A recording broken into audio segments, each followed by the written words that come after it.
Igrejas Presbiterianas em Barra do Sana e Segunda de Casimiro.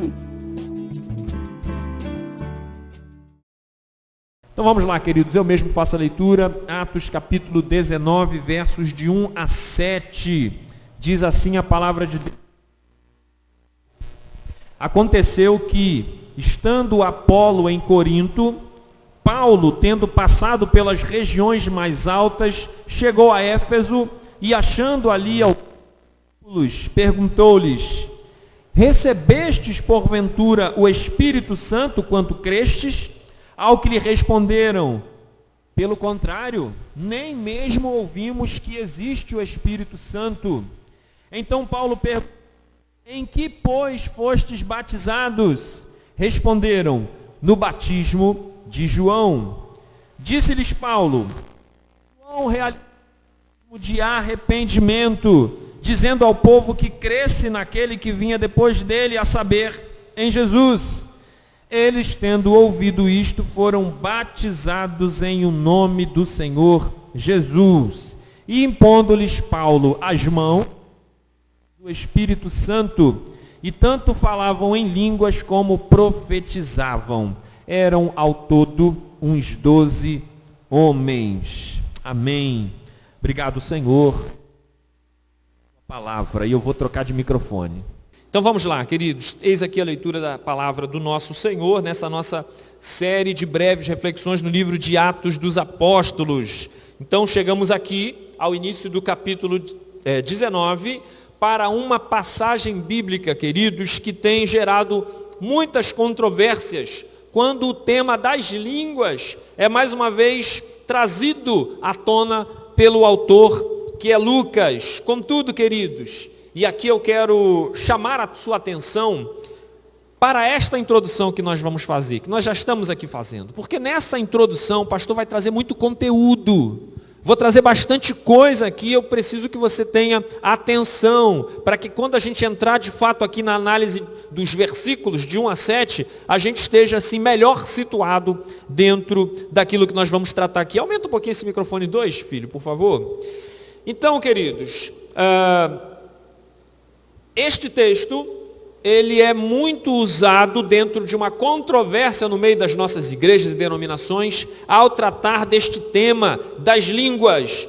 Contudo, queridos, eu preciso te dizer uma primeira coisa nessa introdução. Este tema não é o tema principal do texto. O que isso quer dizer? Isso quer dizer que Lucas não quer tratar desse assunto. Ele quer tratar de um outro assunto. E por isso, por falar, digamos assim, de forma breve sobre esse tema, ele inclusive não deve ser usado como um parâmetro total e absoluto para se determinar uma doutrina sobre este tema das línguas. Mas vamos lá, queridos. Pastor, se esse não é o tema principal, qual é o tema principal sendo tratado nesses 7 primeiros versos? Queridos, é o mesmo assunto que Lucas tratou, e nós tratamos aqui na nossa última reflexão na quarta-feira, do final do capítulo 18, que é a diferença entre o ensino de João Batista e o ensino de Jesus, entre o que João Batista pregava e a completude do Evangelho de Jesus Cristo. A pregação, queridos, de João Batista, conquanto ela tenha sido plenamente necessária, conquanto ela tenha sido, inclusive, profetizava aquele que viria preparar o caminho do Senhor, o fato é que a pregação de João Batista, ela era, eu vou usar aqui 2 termos, incompleta e insuficiente. Calma, queridos, calma. Vou repetir. A pregação de João Batista, aquele que veio preparar o caminho do Senhor, a sua pregação, de certa forma, ela era incompleta e insuficiente. E eu vou explicar por quê. Primeiro, a pregação de João Batista, ela era incompleta por um motivo muito simples. Porque quando ele estava finalizando o seu ministério, ele foi morto, decapitado por Herodes. Jesus Cristo estava apenas iniciando o seu ministério. Ele ainda enfrentaria e triunfaria sobre a cruz. Ele ressuscitaria ao terceiro dia. Ele enviaria o Consolador, que é o Espírito Santo, e estabeleceria a sua igreja. Portanto, queridos, ela era incompleta, porque a pregação de João Batista, ela previa tão somente arrependimento, ainda que apontando de fato para o Messias. E ainda que, ao final de sua vida, ao final do seu ministério, João Batista inclusive conseguiu apontar quem que era o Messias. Ao final de sua pregação, de seu ministério, João Batista pôde dizer aos seus discípulos e à multidão que estava com ele: é aquele ali, ó, o filho de Maria e de José. Ele é o desconhecido, o misterioso Cristo de Deus. Vocês precisam ouvi-lo, segui-lo. Portanto, ela era incompleta. Dissemos também que a pregação de João Batista, ela era insuficiente. Em que sentido? No sentido de que a pregação de João Batista, ela não apresentava o sacrifício perfeito e de uma vez por todas, por meio de um cordeiro sem defeito, sem pecado, único sacrifício perfeito que poderia aplacar a ira de Deus contra o pecador, legando a ele grande salvação pela fé no Filho de Deus. Feito aqui, queridos, essas observações, vamos ao contexto de nossa passagem. Bom, Lucas, de forma bastante direta, ele entra logo no assunto que ele quer trazer para o seu leitor. Quando ele insere aqui a pergunta de Paulo para 12 homens que o apóstolo Paulo encontra em Éfeso. Paulo não conhecia nada acerca destes homens, e assim lhe pergunta no verso 2: recebestes, porventura, o Espírito Santo quando crestes? Pergunta estranha, né? Mas vamos lá, a resposta daqueles 12 homens: pelo contrário, nem ouvimos que existe o Espírito Santo. Uma pergunta estranha e uma resposta talvez mais estranha ainda. Mas veja, queridos, se você nos tem acompanhado aí nessa nossa série de reflexões, veja que esta resposta desses 12 homens, ela se assemelha àquela ideia de um conhecimento limitado que Apolo tinha antes de ele encontrar-se com Áquila e Priscila. Por isso, inclusive, alguns pensadores, eles vão sugerir que estes 12 homens aqui, inclusive, tenham sido discípulos, ou que tenham sido alcançados pela pregação de Apolo, e por isso nada conheciam acerca do Espírito Santo. Mas isso também não é o mais importante do texto. Não é o que mais nos interessa aqui. Vamos aos fatos. Então, Paulo, diante desta resposta destes homens, ele olha então para essa situação que lhe parece estranha e ele percebe que de fato há algo incompleto. Tem alguma coisa de errado aqui. E é isto que o motiva a fazer-lhes uma segunda pergunta que nós temos aqui no verso 3. Ele pergunta: em que, pois, fostes batizados? E aí estes homens respondem: no batismo de João Batista. E é então aqui, queridos, que antecipando a explicação que Paulo dará a ele, a esses homens nos próximos versos, que eu já quero chegar com os irmãos aqui à seguinte conclusão. O batismo de João, esta expressão aqui, nós não podemos tratar isto aqui como um fato, mas como uma expressão. O batismo de João, a semelhança da expressão do verso 25 do capítulo anterior, que tratava sobre a fé de Apolo, quando foi dito assim: Apolo conhecendo apenas o batismo de João. Estas duas expressões que se assemelham muito, significam, queridos, que trata-se de uma fé. Tratava-se da fé de Apolo anteriormente, e a fé desses 12 homens, de uma fé débil, de uma fé a menor, de uma fé incompleta. Mas vamos à explicação de Paulo sobre a diferença do batismo de João Batista e o batismo com o Espírito Santo desses versos, ou simplesmente a diferença do ensino de João Batista, ou do conhecimento limitado da pregação de João Batista, que não incluía a morte de Cristo, a morte de cruz, que não incluía a ressurreição, que não incluía o ministério do Espírito Santo, que não incluía o estabelecimento da igreja de Cristo. E veremos então essa diferença com a plenitude do Evangelho de Jesus Cristo, que Paulo passa agora a explicar a esses 12 homens. Vamos ao verso 4. Disse-lhes Paulo, e aí ele começa a sua explicação. João realizou o batismo de arrependimento, dizendo ao povo que cresce naquele que vinha depois dele, a saber, em Jesus. Queridos, esse verso pequenininho é a explicação que Paulo traz a esses 12 homens. Só que eu quero, queridos, dizer o seguinte para os irmãos. É certo que a explicação de Paulo a estes homens foi para além daquilo que está aqui no verso 4. Porque esse verso 4, essa explicação do verso 4, ela é muito simplória, ela é muito pequena, ela é pobre de detalhes. Então nós podemos sugerir, sim, que este verso 4, Lucas, ele foi sucinto em escrevê-lo, mas que na verdade aqui o apóstolo Paulo gastou muito da sua pregação. Detalhadamente ele trouxe a diferença da pregação de João Batista e do que de fato era o Evangelho de Cristo Jesus. Por que nós estamos dizendo isso, queridos? Por um motivo muito simples. Porque ao ouvir a explicação de Paulo do verso 4, que nós entendemos que está para muito além daquilo que está escrito aqui no verso 4, veja o que acontece no verso seguinte, o verso 5. Eles, tendo ouvido isto, ou seja, a explicação de Paulo do verso 4, que vou repetir mais uma vez, está para muito além daquilo que está redigido ali no verso 4.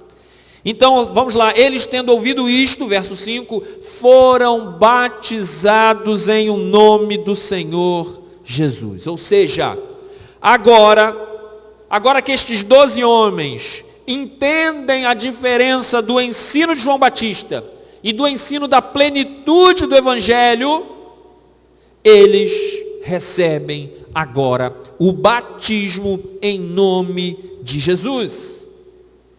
Pastor, vamos devagar. Esse texto é difícil, queridos. Eu quero que você, de fato, tenha bastante atenção. Assim como foi a nossa última reflexão. Um texto também muito difícil. Mas, pastor, o que está acontecendo aqui? Estes homens foram batizados nas águas anteriormente, segundo o batismo de João Batista, batismo de arrependimento. E agora aqui nesse nosso texto, eles são batizados nas águas de novo, mas agora em nome de Jesus. Será que é isso que nós temos aqui? Será que esse texto está dizendo que estes homens, e aqui seria a primeira referência na história a um rebatismo, batizando novamente essas pessoas, será que é isso que nós temos aqui? Queridos, a resposta que eu tenho para dar para os irmãos é impossível dizer. Porque como nós falamos no início, essa questão do batismo em si, não é o ponto principal que Lucas está trazendo. Então ele não explica. Este texto não nos serve para termos base de batizarmos novamente uma pessoa, ou para que fazermos essa diferença e tentarmos entender se eles foram batizados nas águas antes ou não. João Calvino, por exemplo, ele olha para esse texto e ele se nega a acreditar, a aceitar que Lucas está dizendo aqui que houve 2 batismos nas águas. Queridos, mas vou repetir, isto não é o mais importante. Porque este texto aqui, talvez, o que nós temos aqui, talvez, é que de fato eles possam ter sido batizados nas águas, no batismo de João Batista, o batismo de arrependimento, e chegando aqui, é possível que pela compreensão do Evangelho de Jesus Cristo eles tenham sido batizados novamente. É possível. João Calvino diz que não. É possível também uma outra alternativa, que eles não tenham sido batizados nas águas no batismo de João Batista, mas que a expressão aqui, o batismo de João, não significasse literalmente o batismo nas águas, mas seria uma referência ao ensino de João Batista. E agora aqui, talvez eles pudessem estar sendo batizados pela primeira vez no batismo de Jesus Cristo. Ainda há uma outra sugestão. É possível que eles tenham sido batizados no batismo de João Batista nas águas. Que confusão, né, queridos? Preste atenção. E é possível que eles não tenham sido batizados novamente aqui, mas a expressão desse batismo aqui no Espírito Santo, o batismo que foi feito agora pelo apóstolo Paulo, pode ser apenas uma expressão que signifique que eles receberam o ensino de Paulo. E aí eu vou repetir, nada disso é importante, queridos.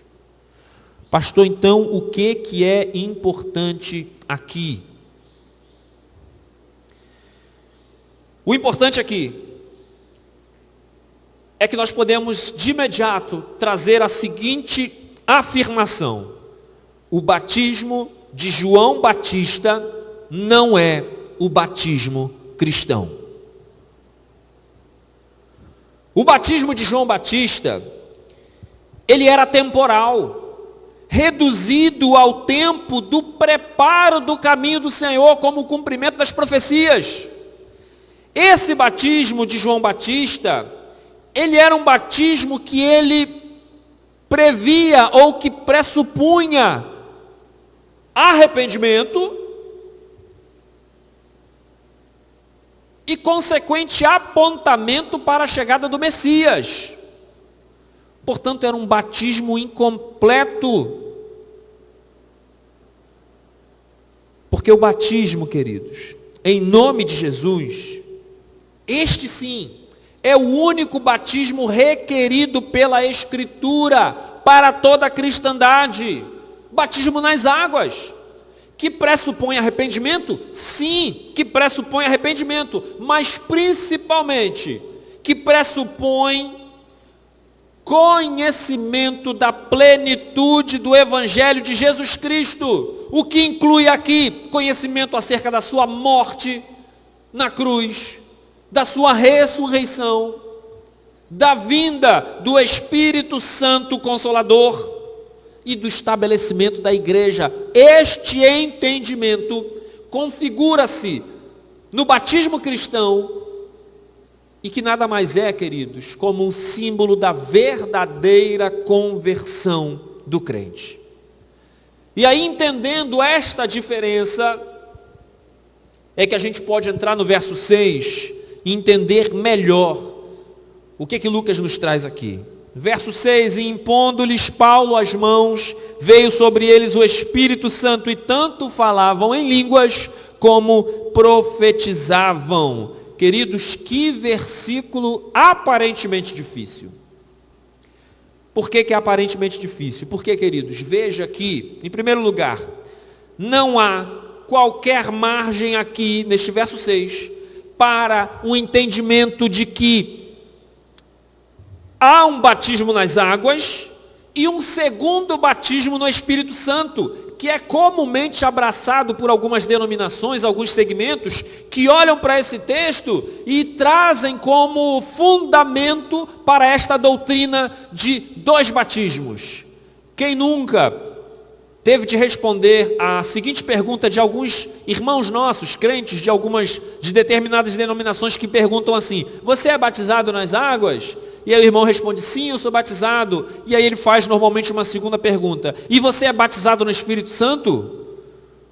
Ué, mas existem dois batismos? Este texto estaria dando-nos margens para esta afirmação. Queridos, eu digo absolutamente não há nada disto aqui. Não existem dois batismos. Um batismo nas águas e um batismo espiritual. Não é isto que o texto afirma, e qualquer inferência acerca disto, usando esse texto, eu diria que é forçar o texto. Até porque, queridos, o próprio apóstolo Paulo, mais tarde, ao escrever a sua epístola a este povo aqui, aos Efésios, veja o que ele disse no capítulo 4 de Efésios, versos 5 e 6. Há um só Senhor, uma só fé, um só batismo, um só Deus e Pai de todos. E mais, queridos, se nós voltarmos um pouquinho aí no verso 3, nós vamos entender melhor a motivação de Paulo fazer a segunda pergunta a esses 12 homens. Lembra aí comigo, dá uma olhadinha aí no verso 3. Veja que Paulo, ao descobrir que eles nada conheciam acerca do Espírito Santo, ele pergunta então no verso 3, em que, pois, fostes batizados? Veja que essa pergunta, o texto nos sugere uma devida entonação desta pergunta. Vocês nada conhecem a respeito do Espírito Santo? Então vocês foram batizados em quê? É como se Paulo dissesse, não faz sentido. Eu não estou entendendo nada do que aconteceu na vida de vocês, desses 12 homens, porque batismo pressupõe justamente a ação do Espírito Santo na conversão de um pecador. Ou seja, ou vocês foram objetos da ação do Espírito Santo, ou a conversão de vocês não é uma conversão de fato. Porque o batismo nas águas nada mais é do que um símbolo daquilo que já aconteceu interiormente. Ninguém se converte no ato do batismo, mas o batismo é um ato em que a conversão já foi um fato. E a conversão só se dá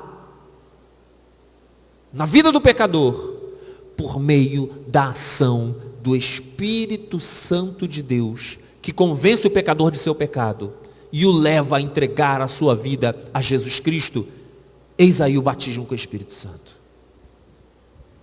Eis aí o batismo com o Espírito Santo. Mas pastor, o que dizer aqui então sobre esta manifestação poderosa do Espírito Santo através da imposição de mãos do apóstolo Paulo? Respondo, queridos, é fato que no primeiro século, na primeira geração de crentes, houve sim algumas manifestações espetaculares, selando com poder o estabelecimento da igreja, como na promessa de Atos 1, verso 8, em que o Senhor revestiria a igreja de poder, a fim de que todos fossem testemunhas em Jerusalém, na Judéia, na Samaria e nos confins da terra. Nesse sentido, queridos, nós podemos ver que Atos 1:8 se cumpriu em Atos 2 no Pentecostes, quando houve manifestação do Espírito Santo nos judeus. Assim como também, queridos, houve grande manifestação do Espírito Santo de Deus em Atos 8, quando os convertidos de Samaria receberam ali o Espírito Santo. Então veja comigo, os judeus em Atos 2, os samaritanos em Atos 8, e os gentios, os confins dos séculos, foi quando houve manifestação semelhante em Atos 10, na família de Cornélio, na casa de Cornélio. Então, queridos, o que é que nós temos aqui, nesses 12 homens? Seria, digamos assim, um fechamento de um ciclo, em que a promessa se cumpriu, aonde estes grupos, de certa forma, simbolizavam a igreja de Cristo como um todo. A igreja recebeu, enfim, o Espírito Santo de Deus, anunciado pelo próprio Cristo antes de sua partida. Eis que vos enviarei o Consolador, que é o Espírito Santo. Sendo assim, queridos, e me perdoem, mas a despeito de tratar desse assunto, especificamente das línguas, eu só vou adiantar aqui uma situação, querido. Nós tratamos disso quando nós estudamos Atos 2. E pastor, eu perdi esse culto, essa live. Aconteceu no dia 10 de maio de 2020. Você pode ir no meu Facebook, vai lá nessa data, 10 de maio de 2020, você vai ter esta pregação, essa live. E se você também pode ter acesso através do meu canal no YouTube, é só você lá procurar Atos capítulo 2, e aí você vai ter aquilo que nós desenvolvemos melhor a respeito dos dons de línguas. Mas aqui, queridos, nós vamos encerrar, nós vamos concluir dizendo o seguinte: o batismo de João Batista cessou, é o que nós aprendemos nesta noite, e o único batismo nas águas hoje é o batismo em o nome de Jesus, que pressupõe arrependimento, mas que pressupõe, queridos, conhecimento da plenitude do Evangelho de Jesus Cristo. o que se configura no batismo com o Espírito Santo, quando de fato houve conversão na vida do pecador. E assim, queridos,